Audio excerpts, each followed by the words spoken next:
날씨에도 불구하고 생각보다 많이 오시네요. 그만큼의 관심도가 있다고 생각을 합니다. 오늘 제주특별자치도의 더불어민주당 의원총회 결과에 대해서 김희원 원내대표께서 브리핑을 하는 시간을 갖도록 하겠습니다. 예, 반갑습니다. 이번 제주도의 후반기 원내대표인 김희원 의원과 우리 몇 분에서 대표단께서 오늘 저번 7월 10일 날 오후 5시 후반기 의원총회 개최 결과를 일단 브리핑해 드리겠습니다.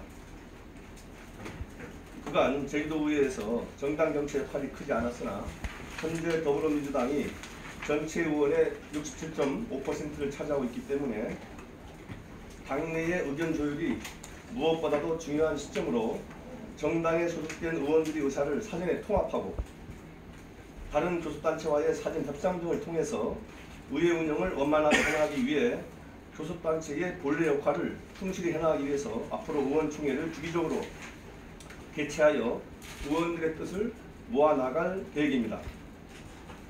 이날 총회에는 총 29명 중 24명이 참석했으며 논의된 안건은 포스트 코로나 대응 특별위원회 구성의 건, 사상특별위원회 재구성의 건, 제2회 추가경정 예산안 및 조직개편안 처리 방향의 건, 의회 혁신계획단 운영계획 보고 등입니다.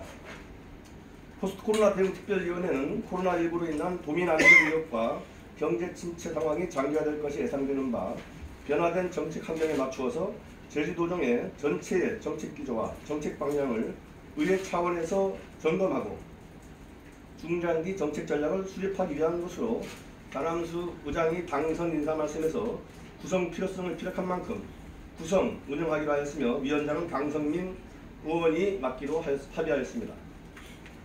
사상특별위원회는 활동기간이 원래 10월 15일에 종료되는 만큼 후반기 원구성에 맞춰서 조기 종료하고 특위를 재구성하자는 의견도 있었으나 현재 구성된 특위가 추진하고 있는 업무를 마무리하는 것이 바람직하다고 판단해서 기존대로 유지하고 10월 활동기간 종료 후에 새롭게 구성, 운영하는 것으로 합의하였습니다. 제2의 추가경정 예산안 및 조직개편안 처리 방향과 관련해서는 추경예산은 코로나19 대응을 위한 방역과 민생예산이 제대로 편성되었는지 상임위 차원에서 철저하게 심사하기로 하였으며 조직개편안의 경우는 다음과 같은 이유로 심사를 진행하기 어려울 것은 아닌지 의논하였습니다.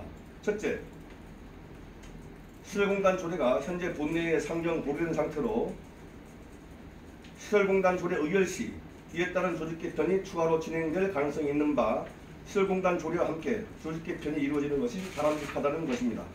시설공단 조례의 상정 보류는 과도한 재정 투입과 공단으로의 인력 이관 등 고용 문제에 기인하는 바 제주자치도가 이에 대한 답을 의회에 먼저 설명하는 것이 바람직하다. 따라서 시설공단 조례 추진 의지가 있다면 제주자치도가 제기된 문제에 대한 답을 의회와 도민사회에 설명을 먼저 해야 할 것이며 이후 시설공단 조례와 함께 조직개편을 함께 논의하는 것이 순리에 맞다는 것이다. 둘째, 현재 입법배후 과정에서 관광동 및 해녀유산가 폐지가 무산되는 등 당초 도가 추진한 조직개편의 취지가 많이 퇴색되었으며 대북, 대과 등 감축에 초점을 맞췄다고 하기에는 감축 인원이 20명에 그치는 등 내용이 매우 미흡하다는 것입니다. 일반 안건의 경우 상임위 중심주의에 의거 상임위원회에서 심사하고 결정된 사항을 존중하는 것이 바람직하나 조직개편안의 경우 모든 상임위에 영향을 미치기 때문에 의원총회를 통해서 상정 보류를 결정한 것입니다.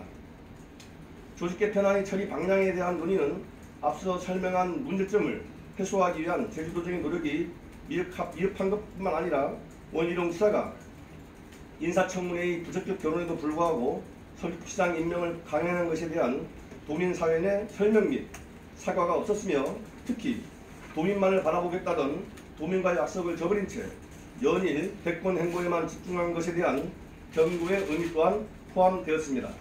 이상 브리핑을 마치겠습니다. 네.